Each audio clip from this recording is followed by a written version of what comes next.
Ghost in the Night with Phil Sams.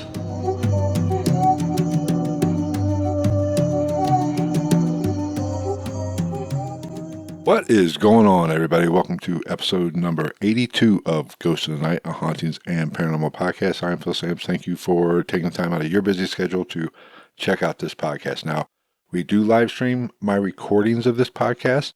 So if you want to join in and get an early access, go to facebook.com/ghostinthenight. That is where I do all my recordings for each episode. I'd love to have you in there. We got one in there already, Frankie. Good to see you here, Frankie. Thank you for checking in tonight. Sorry I'm late on this podcast, or this live stream, I should say, but had some things come up and we just couldn't avoid it. But we're here now, only half an hour late. Glad everybody's joining us. Now, today I want to talk about something a little different. I'm going to keep this one short since last week was a little bit longer of an episode with my conversation with Keith Linder from the Bothell Hell House and the Ghost Adventures episode, Demons in Seattle. But really, talking to him sparked a thought in me that I think needs to be addressed. That my conversation with him was very interesting. I enjoyed talking to him. That was the second time I talked to him. But I learned something new. I had a realization, and I really wanted to emphasize this. So I want to talk about paranormal responsibility. Now, I know I mentioned I was going to talk about energy vampires. I might touch on that a little bit at the end of this episode, but I'll probably, go dive in a little bit deeper into it next week or in an upcoming episode. Because I think what I want to talk about tonight, the paranormal responsibility topic, is so very important, and I think it needs to be addressed. Now, what sparked this concept or this idea in my head was something that Keith said during my interview with him. Now, I know I'm going to kind of rehash some things from last week's episode. So if you've watched last week's episode or you were on the live stream of last week's episode, I apologize if you're getting extra or bonus or hearing it again, I should say. But I think it's really prevalent, and I need to address it right here and right now. Now, if you're not familiar with Keith Linder's story, he lived in a house, he rented a home in Bothell, Washington, and it had activity.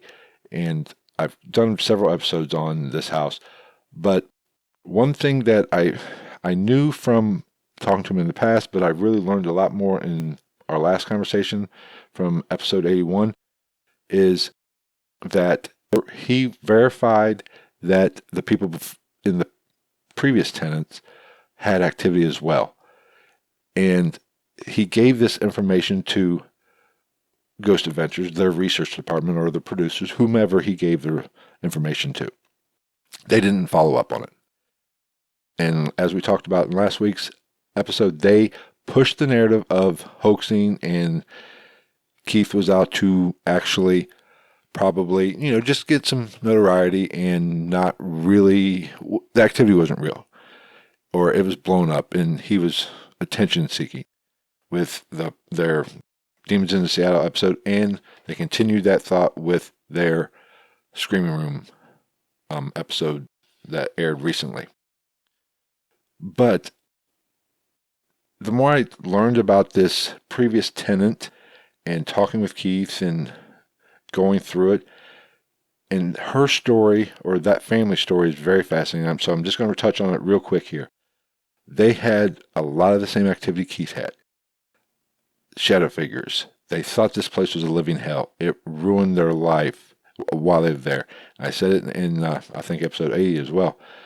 The babysitter or the nanny, whatever, took the child out of the home one day because they couldn't handle it. Those two, it was so scary in that house that day. So they had just as much activity in that house as Keith did. Ghost Adventures didn't follow up on it. Now, one thing new that I learned in our conversation, which really started to get my wheels turning when it comes to our responsibility as paranormal investigators, or as anybody dealing with the paranormal or going into homes, we have to take this seriously.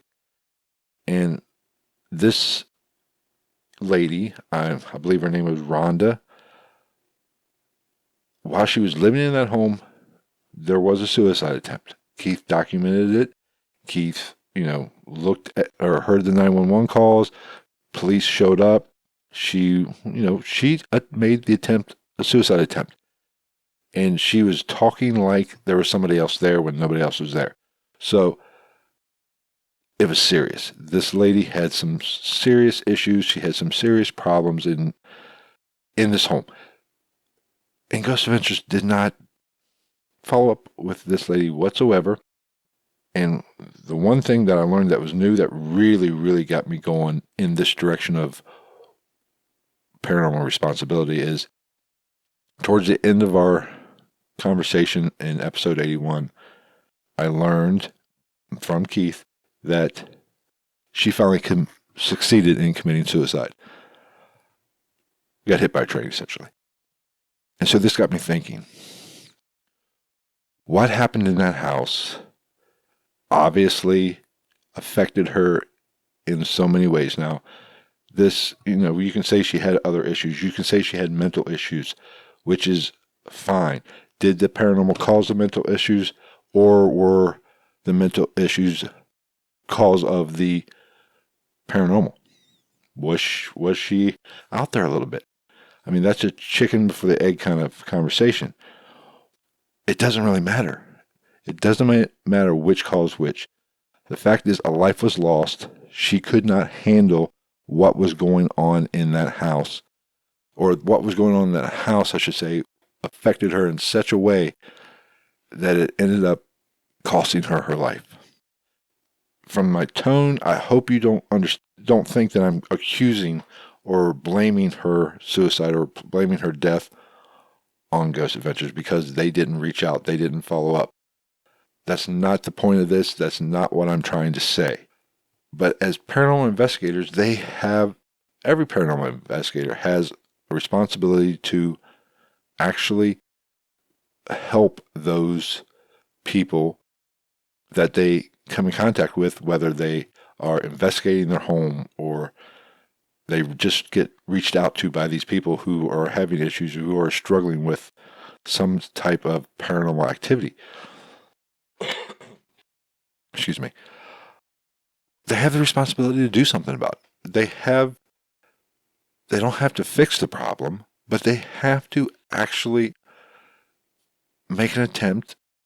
And most importantly, they can't make things worse. I don't do a lot of private investigations. I've been out on a few private investigations, and I take those very seriously because the fact of the matter is, if you look at what paranormal research or paranormal investigating is, you could be stirring up something. You could be making it worse. So as a paranormal investigator, you have to take this seriously. You have to go into every private investigation knowing that you can make things worse. That has to be on the back of your mind.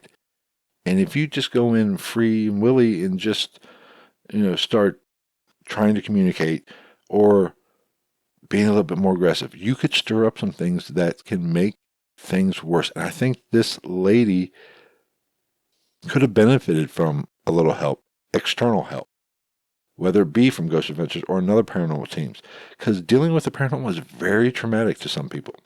Me, not so much. I can deal with it. I look for the activity. I'm okay with it.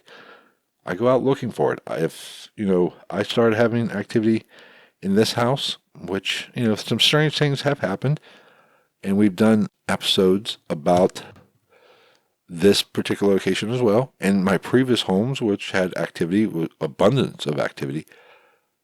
These people need help. They are obviously, if they make the attempt to go out and search for a team, they're having a problem. And so these teams who go into these houses have to take it seriously, and they have to be aware that, not meaning to, but they can make things worse. I'm not saying people mean to make things worse, but they can stir up some stuff that could make things worse, could even end in death. So this is serious business. Now, like I said, I've done a few private investigations or in people's homes. And I remember one of the first ones I did was somebody very close to me. And when this person reached out to me and said, hey, I want you to come up and kind of spend some time in this house, do a little investigation, see what you get. I said, okay, I'll come up. But as soon as I hung up the phone, I was like, okay, I need to really think about this and know what I'm getting into. And because I don't want to make it worse. I don't want my conduct or my activities in that home to make things worse and put these people in a worse position than what they were before I left. And this is very difficult to do. You don't know for sure whether or not you are doing what, or you are stirring things up.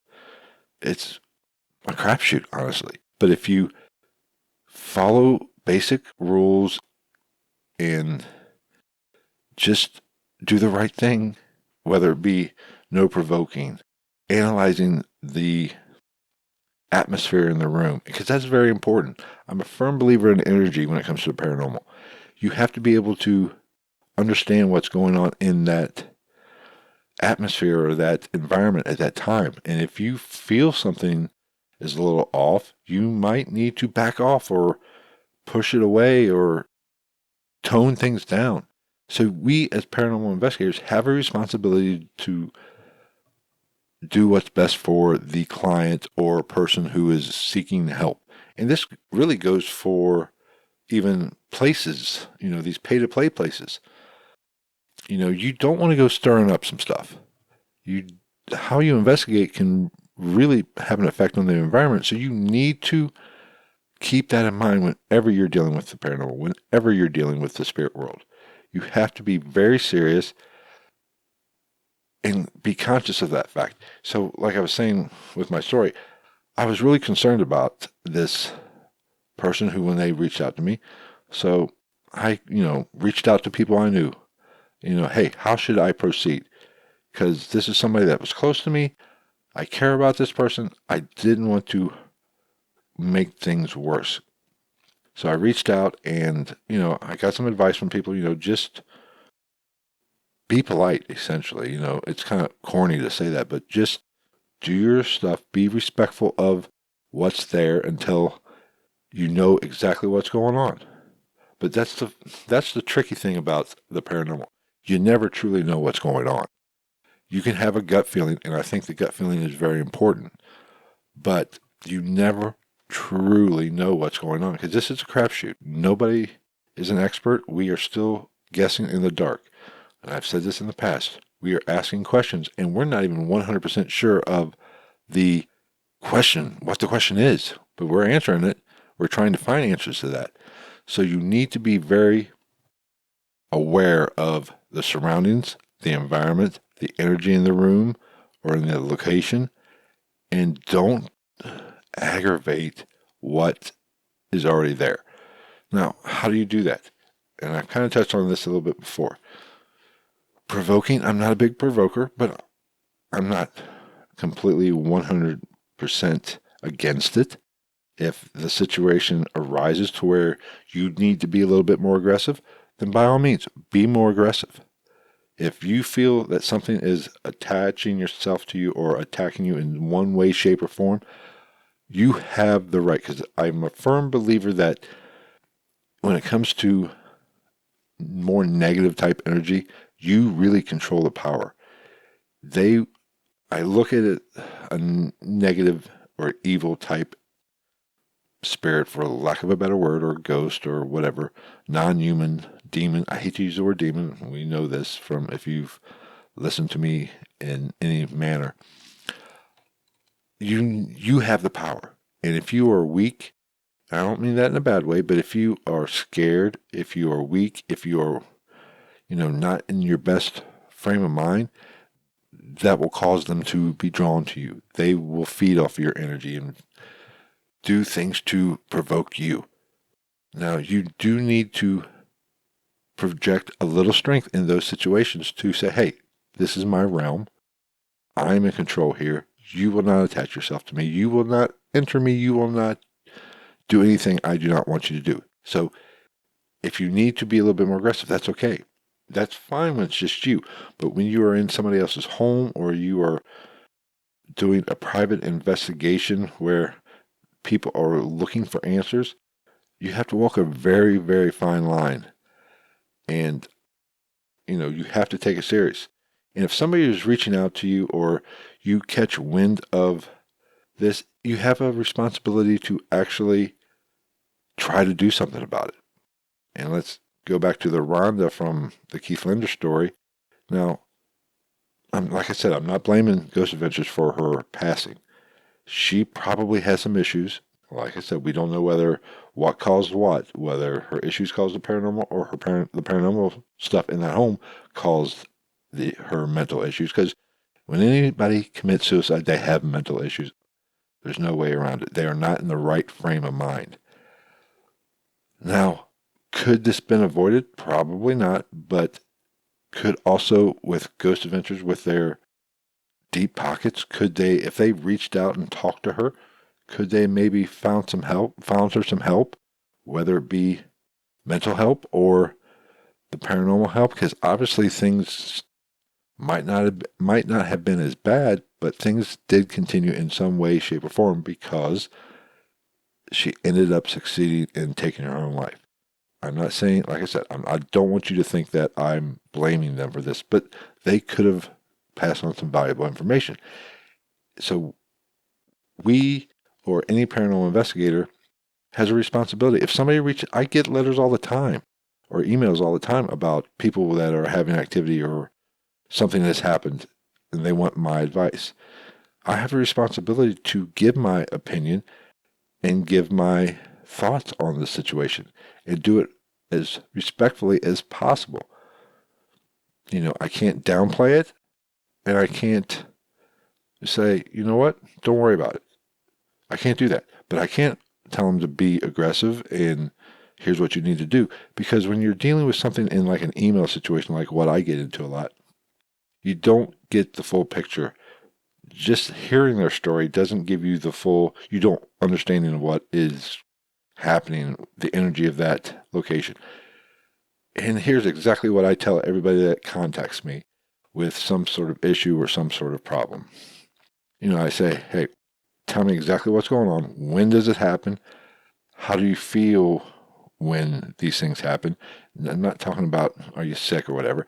I'm talking about are you feeling, a heavy energy or sure, I guess sick to, nauseous or what is happening around you at the time when you're experiencing this stuff. And when did it start? Has anything happened in the recent past to maybe spark something? Have you been doing some stuff with, some darker stuff or opening yourself up to some sort of activity type stuff? What is the story? Why? Tell me why you think that is happening. Once I get, I dig a little deeper and have a better understanding of what their issue is and possibly what caused it, I give them advice and I give pretty much everybody the same advice. If you feel like something's negative, go with your gut. If you feel like it's just, a quirky little Casper type spirit, let it go, interact with it, acknowledge its presence. If you hear a knock on the wall, but you have to investigate. You have to investigate that knock on the wall because things happen and you have to know what your home or the location sounds like naturally. Because things with moisture and temperature and everything, wind and outside environmental stuff, you have to be familiar with the sounds each home makes or your location makes. And when something is a little bit out of the ordinary, you have to, look at that. You have to investigate that. And that is what an investigator does. And that is what anybody who is experiencing something should do. You hear that I've done an episode on this about you shouldn't investigate your own home. That's bullshit. If you are having activity in your home that you feel or you are scared, you have to understand what's going on. So you have to do a little investigation. You have to ask questions. And if the subject or the activity warrants it, you have to reach help or get help. And that's what I always tell people who reach out to me. Hey, Find out what's going on. Trust your gut. How do you feel? If you think something's a little bit negative, okay, let's go from there. What's it doing? Are you having night terrors? Are you getting scratched? Are you just hearing disembodied voices? You need specifics, and you need to really actually say, hey, let's look at this rationally. And if something feels a little bit more negative, don't be afraid to reach out. I mean, you have to be picky when you go with these teams. Do your research. And if you are of a religious background or you have a strong faith, don't be afraid to contact the church. Let's see here. I'm glad for everybody who's watching live. Thank you, everybody. Barbara, how you doing? Frankie, Robert's here. Appreciate all of you. But, be sure to, if you're watching live, give your opinions. Donna asked, do you tell them facts or your opinions? That's honestly a great question. And here's why I'm saying that's a great question. Everything's an opinion. We don't have facts when it comes to the paranormal. We do not know with 100% certainty what it is. Now some people have experience, and they have a better understanding. I have dived into this in the past episodes. Even people with special abilities, psychic mediums, empaths, they're not right 100% of the time. They are still reading the energy. They are still getting input from something, and they have to interpret that. So it's always going to be an opinion. It's always going to be a guess, because nothing is ever with 100% certainty when it comes to the paranormal. I've spoken about this in the past. You never know truly what you're dealing with. Frankie can attest to this. We've gotten Satan on the ghost box. Satan wasn't at, I believe, the Dollhouse, and I think we got it at Rawls Opera House. Satan wasn't there. It was something else pretending, trying to get a rise out of us, trying to scare us. There's only one way to truly know that kind of stuff is you have to be in that environment. You have to be in that moment and read the energy in the room. Go with your gut. So to answer your question, it's always going to be an opinion. Now, some people's opinion, let's be honest, are better than other people's opinion. And it's a bias. But as long as you're truthful and you understand what you're getting into and know that you might be wrong, there's nothing wrong with giving an opinion. There's no facts. It's just an educated guess. Because if we had facts on this and we knew 100% what the facts are, none of us would be here. I wouldn't be talking to you because there'd be no need for me to talk to you. I'm not the type of person that I don't know everything. I learn something every day in life, just not the paranormal. So I give my opinion.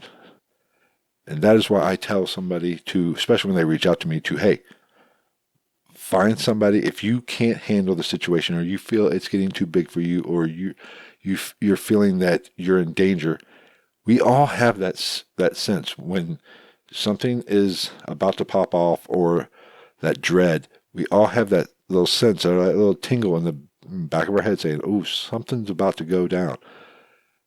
Trust it. And if you're in a situation or in a place with activity and you feel dread or you feel negative energy, get help. Always get help that's best for you. If you're a religious person, go to the church. If you are just a strong-willed person, like, myself, hey, I'm going to handle this. This is my home. You're not going to come into my home and take over my place. This is my realm. I am in charge here. Now, I've been very fortunate, and like I said in the past, I've broken just about every rule when it comes to the paranormal that you can break, and I've done it on purpose, just to kind of see, hey, what's going to happen here?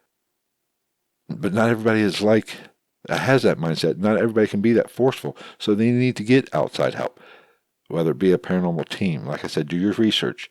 Just don't get any paranormal team or the first one that contacts you back. Ask them questions. What's their experience? But you have to go with your gut. And it is our responsibilities, or anybody that does paranormal, investigation, is their responsibility to put the location first, and if there's somebody living in that location, their well-being first. And you can never, I wouldn't, and this is my personal preference, if I'm going to an investigation or I'm dealing with somebody that I'm not completely sure is paranormal. I've been on investigations where, I wasn't 100% sold that they were dealing with everything. I shouldn't say that. Everything they were experiencing was paranormal. There was some environmental aspects to this that, were having an effect, whether it be high EMF. Now, those were having an effect on the person or the family members, and those symptoms are caused by that kind of stuff. Now, I'm not saying it was 100% that. It could have been a mix. And I told this person this, hey, this is what, Frankie, I'm going to talk about this when Frankie was there. This family was having, activity. And through our investigation, through talking, I interviewed them first and was talking to them before everybody else got there, and their experiences or their activity was kind of random. It was kind of clustered around the younger person. And, so I kind of was getting a feeling they had experiences in the past. The mother has had some sort of experience all her life, which, is very possible. That's very common. People, it's almost like it's hereditary. It can be passed down. Your mother might have a lot of experiences, so you might have a lot of experiences. It's just your family is a magnet for ghost or the paranormal. There's no rhyme or reason to it. But through talking to them and then doing the investigation, we found, now we had some members of the team actually, think this place was truly 100% haunted. They were dealing with ghosts. They were going after the child, which I'm not saying they were wrong. That's very well could be, but that's not the only thing that was going on there. There was high EMF pumping through a wall that could explain a lot of the activity or a lot of the feelings of dread and what was going on right there in the bedroom where the young person slept. Now, I'm not saying it was 100% that. We don't know. I can't say it was a spirit or a ghost causing that or the EMF. I know EMF has this effect on people, so we have to take both into account. And that is the responsibility of an investigator to actually tell this person that. And that is what I told that person. That, in the course of the evening. I was like, hey, I think you have some activity. I had an experience there. Frankie can attest to this, on a response on a ghost box. And I'm not going to go dive too deep into it, but, something came through on the ghost box that was addressed to me. And it was kind of freaky because they were hitting a topic that I shouldn't say nobody, most people don't know about.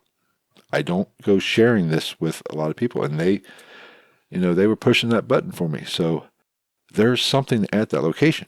Now, I'm not saying it was 100% the spirit or a spirit world or environmental. It's a combination of both. And that's what you're going to find in the paranormal. It's always going to be a combination of the both. You have to have your feet on both sides. You can't just be one or the other. Anyway, I got sidetracked. There was activity there. I told them this. I said, yes, you have activity in my just talking with them. But hey, you do have some EMF stuff going on here. You have some environmental stuff going on here. Do this kind of stuff. Here's what you need to do. Maybe move the bed here. Oh, did I lose the live stream? I guess I lost the live stream. Oh, uh-oh. Anyway, well, if you can hear me, sorry, but do this kind of stuff and see what happens. Move the bed, be aware of this, and see if things perk up or, see if things die down. You have to continue to analyze the environment. And that is my responsibility. That was what was best, or what I thought was the best for that person. But I'm not going to tell them It's just 100%. It's just EMF. It's just infrasound. It's just confirmation bias. You're just crazy. I'm not going to say that to anybody. Even if I actually think it, I'm not going to say it to them because, well, I'm not going to come out and say it in that way. If I said that, hey, don't worry about it, it's nothing, and it turned out to be something, we could have a situation like what happened with the previous tenant at the Bothell house. And that is on me. I think we should always, and I mean always, give both sides to the story and plant your feet in both because we don't 100% know what it is we're dealing with. There's something paranormal going on, but we don't know what that paranormal is. And I've already went longer. I'm spending way too much time on this topic. So we will definitely get back to, I will do the energy vampires, which is kind of fascinating, in an upcoming episode. So I apologize if you tuned in for the energy vampire portion of this episode. I apologize, but I wanted to keep this under half an hour since I went so long last week. But, just to summarize, we have a responsibility to the location, to the people, that to do our best and to not make things worse. And when you provoke, when you do say certain things, and when you even project a certain kind of energy, you could stir some stuff up. And you have to be very conscious of that when you go into somebody's home. And that's all I'm saying. And you have to give them the benefit of the doubt. Even if you think they're crazy, even if you think there's a rational explanation for all of it, their feelings, their mental state, their thoughts play a role in it. And you have to take that into account. Just because you didn't experience something there, and this goes back to the Ghost Adventures episode of Demons in Seattle. Just because you didn't experience anything there, or you don't think anything's there, doesn't mean it's 100% fact. It doesn't mean not a thing is there. It just means you didn't get anything. But you have to take that person at their word, and you have to be respectful of what they are experiencing. So that is goal number one for anybody that does paranormal investigating, anybody that goes into somebody's home. You have a responsibility to not make it worse, or do your best to not stir things up. I'm not saying, you can stir some things up, open a portal, and not even know you're doing it. You have to do your best and be conscious of that. And I think if you're conscious of it, you're going to project that energy into the environment. And that's all you can do. But we have to be aware of it. I think, like I said, I'll get to the energy vampire episode in a future episode. I ran a little bit long here. Thank you for everybody that showed up on the live stream. I live stream my recordings of each and every podcast now. That's who, if you notice how I'm talking to people, they are commenting or they are talking amongst themselves. At least they were. I think the live stream went down. It looks like to me, but oh well. Hopefully, I don't know. Nobody's commenting now, and it doesn't have a picture, so I guess something's all screwed up. Oh well.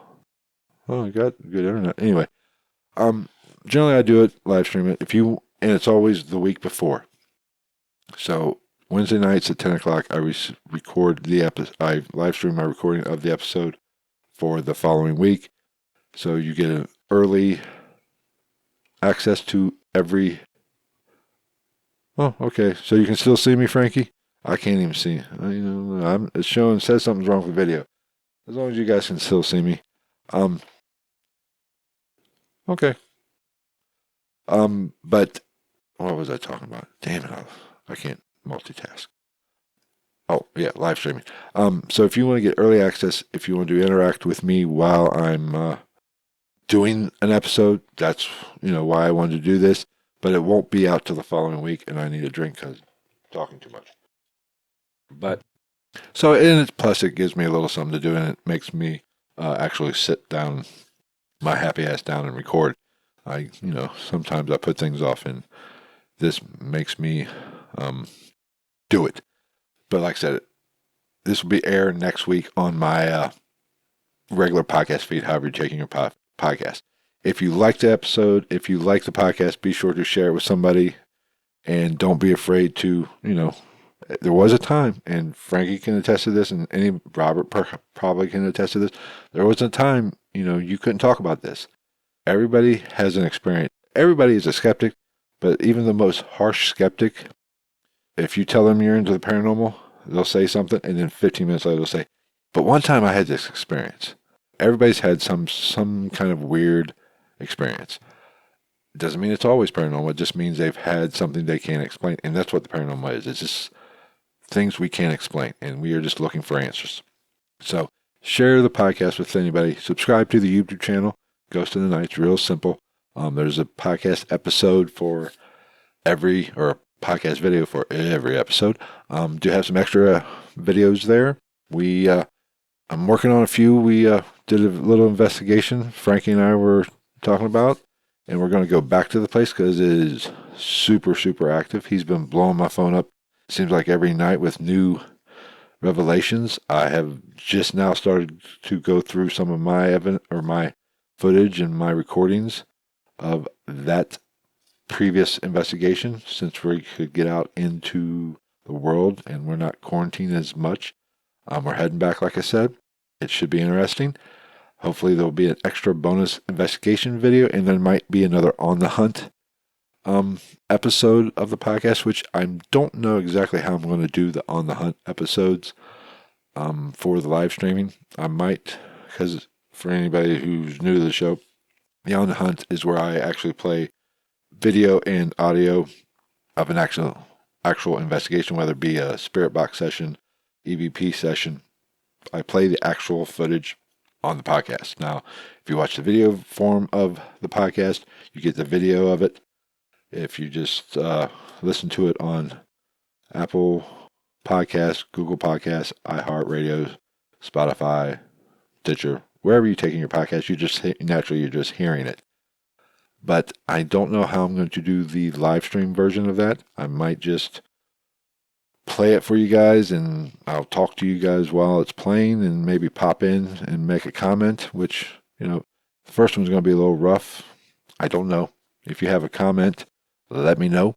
Maybe you can tell me how I should do it, because I do enjoy the on the hunt portions or on the hunt episodes, because it gives you a first-hand look at what we do, what I do, what we do. And plus, they're a little bit easier. I've done most of the work already. I don't have to sit here, a little lazy at times, which is why I'm doing the live stream. But follow me on Twitter at night_ghost. Interact with me there. If you have a story you want to tell, I'd love to hear your story. I can share it on the podcast, or if you want to come on the podcast and share it, you're more than welcome to do that. You can send me an email at gitnpodcast@gmail.com. What else? Running out of. I'm going to have a few more interviews lined up. Hopefully, I think Roberts, who was on the live feed. I don't know if he still is, because I can't see anything now. Oh shit! What happened? Anyway, Robert's going to come on and share his knowledge of the paranormal. I'm going to reach out to some bigger names. Hopefully, we can get them on. And then, like I said, I'll kind of tap into this energy vampire thing and give my thoughts on that in a future episode. If you want to support the podcast, that'd greatly appreciated. I want to keep it free as much as possible. We do have a Patreon account where I do some bonus stuff on there, bonus videos that aren't available on the podcast feed or the YouTube. Head on over to patreon.com/ I think it's GITM podcast, I believe. If you go to ghostinthenightpodcast.com, there's a link there. We do have a paranormal podcast merchandise. Pick up a t-shirt. That's a great way to support the podcast. Robert said the hats were out, which I did notice. I don't know what's going on with their hats. I use Spreadshirt, so I don't know what's going on. All the hats are sold out or out of stock, so I don't know what the hell's going on with that. That's going to wrap up this episode. Thank you if you joined the live stream, or if you're checking this out through the week on your podcast favorite podcast app. Thank you for checking it out. Be sure to subscribe however you take in the podcast. And don't forget to YouTube. I'm really disappointed with YouTube. I don't get a lot of action on YouTube.